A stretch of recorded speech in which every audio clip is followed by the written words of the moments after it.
Welcome. I'm Anna Bruno, host of ODEN Talks. Today, 4 business leaders share their strategy for recruiting people who have a disability with our producer, Jeff Dobbin. They actively pursue this talent pool because of the benefits to their businesses. Let's move to the studio and talk recruitment. I'd say we've got a good 12 to 15% of employees that are dealing with their own disabilities. In terms of our office, we've had lawyers, and we have lawyers, support staff, administrative staff. It's basically, a person with a disability can fit in at every level. The roles vary depending on their education, their expertise, their motivation. We're a service industry, so we're always looking for people with good judgment, who are innovative and who are willing to provide service. We try to make sure that our hiring practice is open to everybody. You have to make sure that the application process is accessible, and that can be a challenge to make sure that it's open to everyone.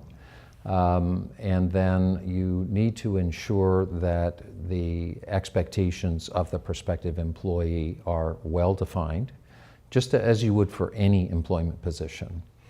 And once you find a candidate who you believe will meet those expectations, you move forward with the hiring. Again, just as you would with any candidate. We use an online system where people go in and they answer a series of questions.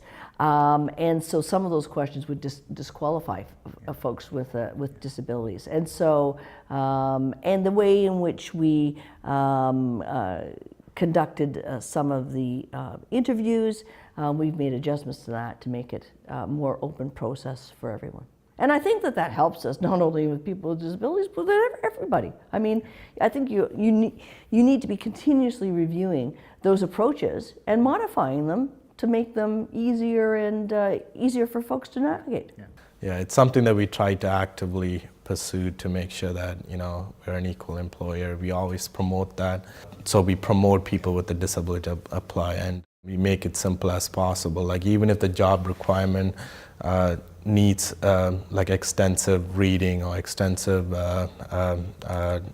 recipe writing, some things like that, we try to exclude them on purpose, just because it might scare a person with a disability, or it might scare like a workforce that might not be confident yet.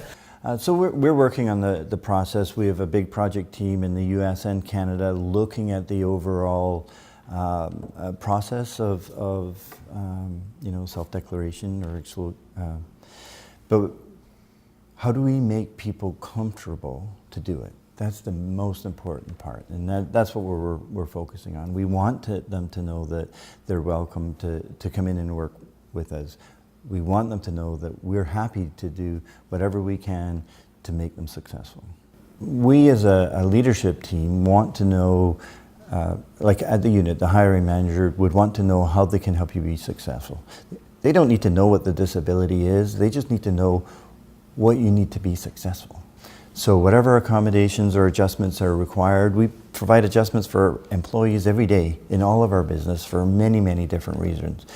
But if you disclose that you need something specific and I can get it for you and make you more successful at Sodexo, that is very, very successful. That's very, very good for Sodexo. Good for the employee, good for Sodexo, good for the operation overall.